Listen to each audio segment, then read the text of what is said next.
Praise the lord. మీరు యేసయ్య చెప్పినట్లు మత్తయి 6:10 ప్రకారం ప్రార్థిస్తున్నారా? లేదా మీ సొంత అవసరాలు, మీకు కావాల్సిన వాటి కొరకు మాత్రమే ప్రార్థిస్తున్నారా? ఒకవేళ ప్రార్థించిన యెడల ఈ ప్రార్థనకు ముందు ప్రతిరోజు తప్పకుండా ఇలాగున ప్రార్థించండి.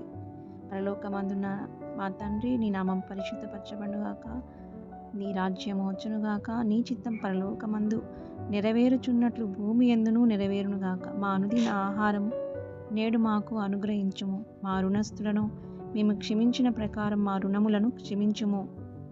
మమ్మను శోధనలోనికి తేపడక దుష్టు నుండి తప్పించుము. ఇలాగున ప్రార్థించిన తరువాత మీకేం కావాలో యేసయ్యని ప్రార్థనాపూర్వకంగా అడిగి పొందుకోండి. కానీ ఖచ్చితంగా మీ ప్రార్థనకు ముందు పరలోకపు ప్రార్థన మొదట చేయాలి. ఎందుకంటే ప్రభువు రాజ్యం కట్టబడుట కొరకు, ఆయన చిత్తం నెరవేరుట కొరకు, దేవునికి మన ద్వారా మహిమ కలుగుట కొరకు మనమందరము బాధ్యత వహించే రీతిలో ఆ విధంగా ప్రార్థించాలి, అలానే జీవించాలి.